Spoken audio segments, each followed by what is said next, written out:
우리는 성찬 예식을 앞두고 있습니다. 오늘 예식에 앞서서 세 가지, 첫 번째, 성찬 예식에 나누는 떡과 또 잔이 의미하는 바가 무엇인지, 또 교회는 즉 이 성찬 예식을 또 지내가고 나누는 저와 여러분은 어떠한 존재인지, 자 그렇다면은 우리 교회는 이 성찬 예식을 어떻게 감당해야 할지 세 가지의 말씀을 간단하게 나누고 성찬 예식에 임하도록 하겠습니다. 주님께서 잡히시던 밤에 제자들과 함께 유월절 먹기를 그렇게 간절히 원하셨다고 오늘 본문 말씀에서 증가하고 있습니다.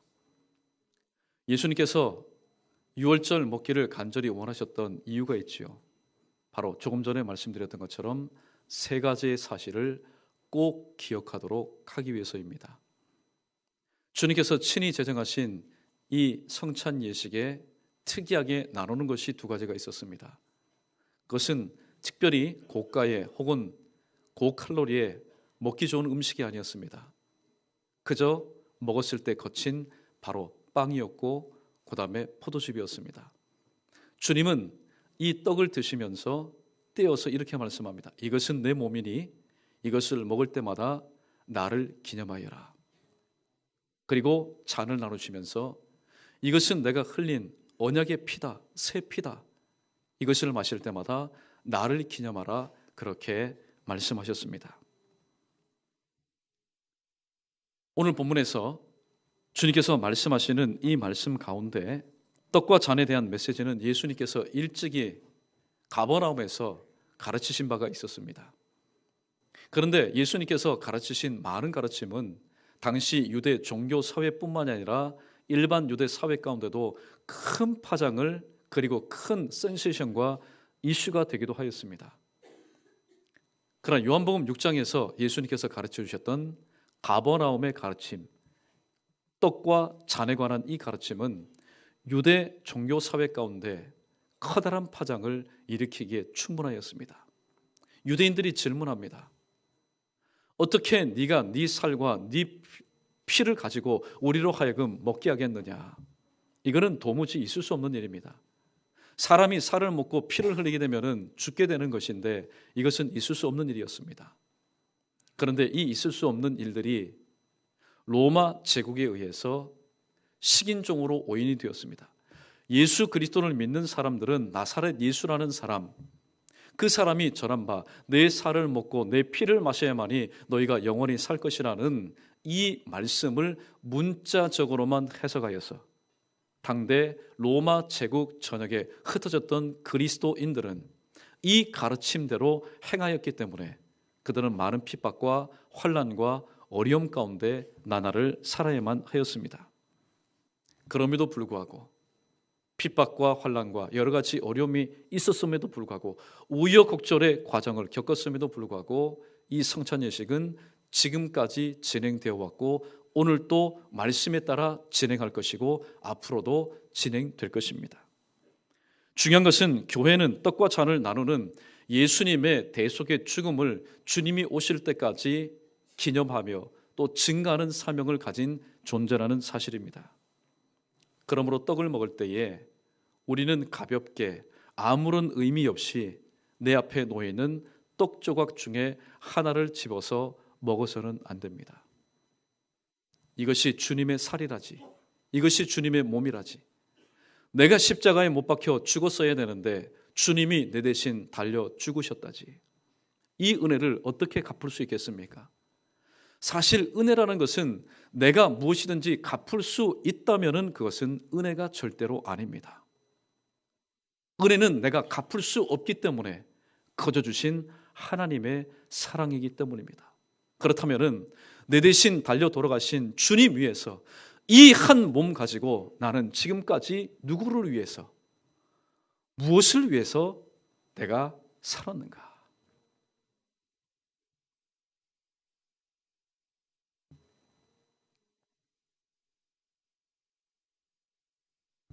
성경은 말씀합니다.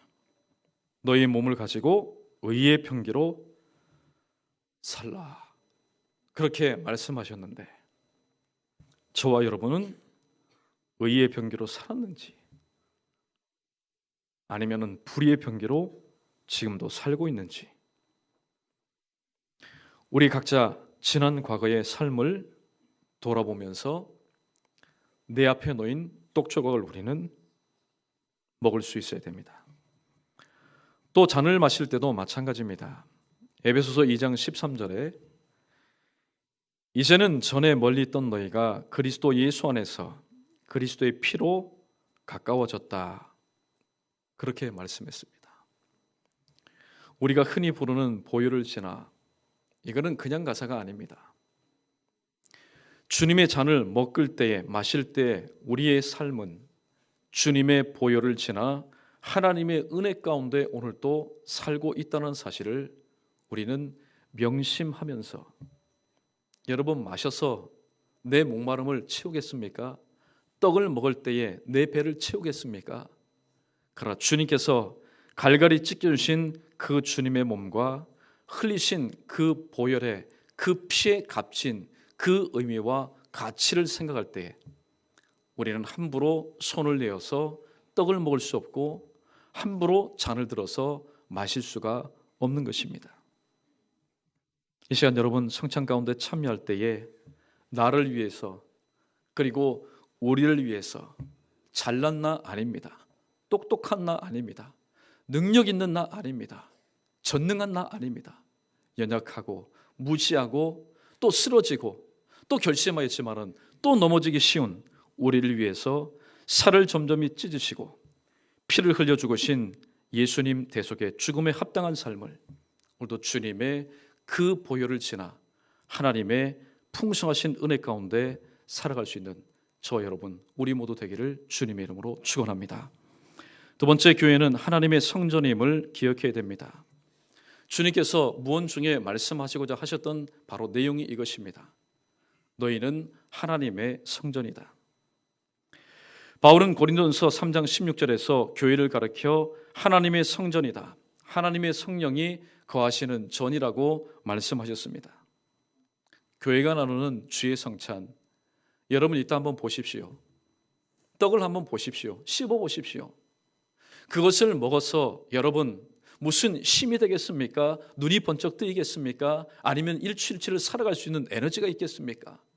또 잔을 마실 때에 그 잔을 마실 때에 무엇이 나의 삶을 만족시키겠습니까? 그러나 교회가 나누는 주의 성찬은 세상 사람들이 오늘도 먹고 마시고 즐기고 자기의 배를 채우는 일반 만찬과는 근본적으로 시작부터 다르다는 사실입니다. 주의 성찬은 자신의 허기진 배를 채운 것이 아니었습니다. 그러나 초대 고린도 교회는 이 사실을 깨닫지 못하여서 하나님께로부터 남다른 은사를 수많은 은사를 받았지만은 성찬 예식에 있어서만큼은 고린도 교회는 실패한 교회였습니다. 이를 간과할 수 없었던 바울이 고린도전서 11장 말씀을 통하여서 내가 주께 받은 성찬은 이것이다. 고린도 교회여, 너희가 어떻게 주의 살과 피의 죄를 범하며 너희의 죄를 먹고 마시느냐? 주님께서 우리에게 가르치신 성찬은 너희가 지금 먹고 행하는 것이 아니라 내가 지금 일러주는 것이라고 친절하게 자세하게 구체적으로 그러나 엄중하게 기록하고 있는 것을 보게 됩니다. 주의 성찬은 떡과 잔을 나누면서 예수님의 대속의 죽음을 다시 한번 기억하면서 내게 이러한 과분한 분에 넘치는 은혜의 자리를 내게 허락하신 주님은 과연 오늘날 내게 있어서는 누구인가? 그 주님은 어떠한 분이신가? 그러나 그 은혜를 받고서도 보혈을 지나 은혜의 풍성한 삶을 누리고 살면서도 나는 과연 주님께서 기뻐하시며 미소 짓는 삶을 오늘까지 살아왔는가? 내 자신의 모습을 다시 한번 돌아보고 그리고 나에게도 주신 사명이 있지. 그러나 지난 과거의 삶의 바쁨과 또 내 믿음 연약함과 또 여러 가지 환경에 인해서 사명 감당하지 못했던 것을 다시 한번 깨닫고 사명을 감당하는 그런 자리, 그것이 바로 성찬 예식의 자리인 것입니다. 성찬 거룩한 만찬을 먹고 마시기 위해서는 가장 중요한 것, 내 안팎 가운데 하나님께서 먼저 거하실 바로 환경이 되어야 됩니다. 여러분, 출애굽기 12장에 보면은 이스라엘 백성들이 어린 양을 잡아서 그 피를 우슬초 묶음에 찍어서 문 인방과 좌우설주에 발랐습니다. 무엇을 의미합니까? 최소한 이 집안에 있는 사람은 애굽 사람과는 다릅니다. 죽음의 사자가 혹시 지나간다면은 애굽의 집과는 구별된 하나님 당신의 집입니다. 그것을 표징하기 위해서 피를 발라서 찍었던 것입니다. 오늘 우리의 삶도 마찬가지입니다. 이 시간 비록 피가 있는 잔은 아니지만은 우리는 포도즙이 든 잔을 먹을 것이요, 이 시간 주님의 그 멍자국 상처가 그 몸은 이 자리에 없지만은 떡을 먹을 때에 그 몸을 기념하는 의미 있는 자리에 우리는 동참하고 있습니다. 그러면 여러분, 이 시간 기도할 때에 혹시 여러분 가운데 양심에 지난 일주일 전부터 공고가 나가서 또 새벽마다 시간마다 성도들은 기도했겠지. 그런데 나는 미처 깨닫지 못하고 또 내 믿음이 연약하여서 너무나 바쁜 삶 가운데 내가 준비하지 못했지. 여러분, 은혜가 필요한 게 바로 여기에 있습니다. 내가 지금까지 기도로 잘 준비하고 내가 잘났고 내가 모든 것에 있어서 합당하다면 사실 하나님의 은혜가 필요 없습니다. 하나님의 은혜는 누구에게 필요합니까?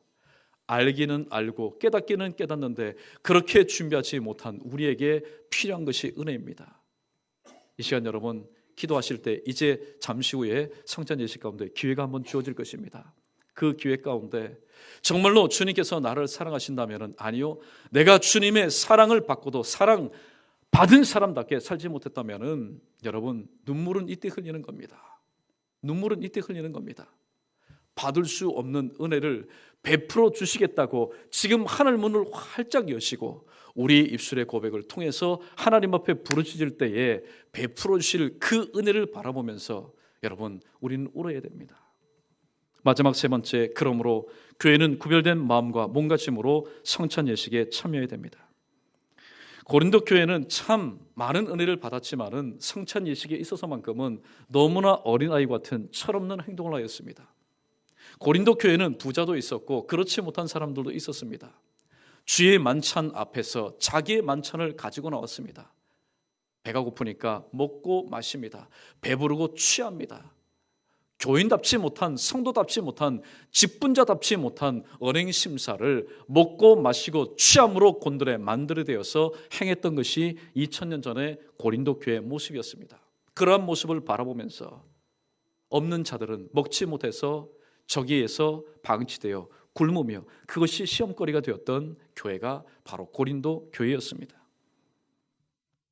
그렇다면 이들이 다 예수 그리스도의 은혜를 체험한 사람이었는데 분명히 고린도 교회도 우리 모날 모시에 모이면은 성찬 예식을 거행할 것입니다. 다 공지가 되었음에도 불구하고 왜 그렇지 못한 모습을 통해서 시험당하고 상처를 입을 수밖에 없었을까요?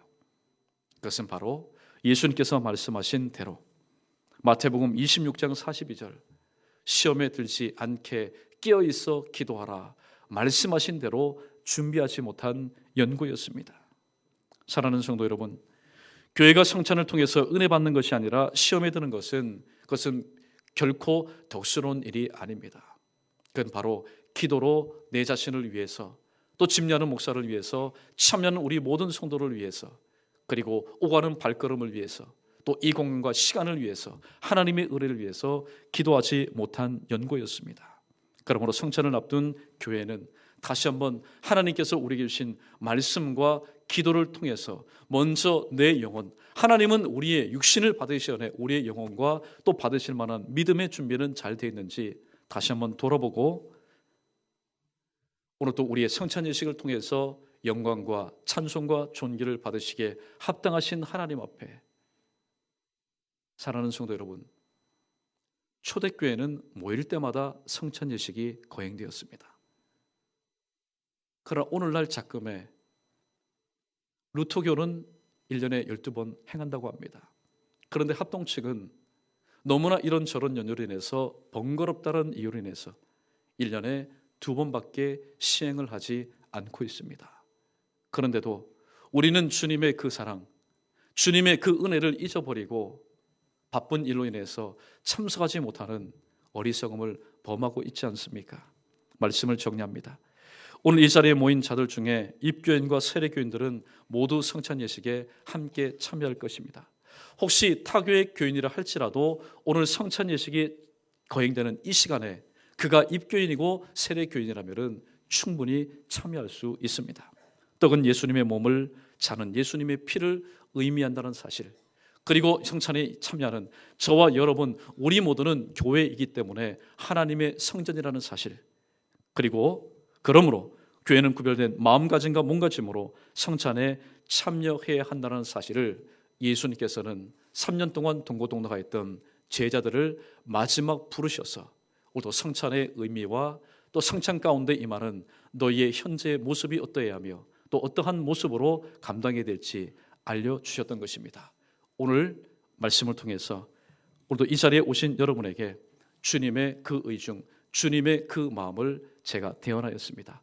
아무쪼록 주신 말씀 가지고 오늘도 기억하고 참여할 때에 주님의 보혈을 지나 하나님의 풍성하신 은혜 가운데 거하며 또 체험하며 그 은혜 붙잡고 허락하신 광야 생활 가운데서 믿음으로 승리할 수 있는 저와 여러분 우리 모두 되기를 주님의 이름으로 축복합니다.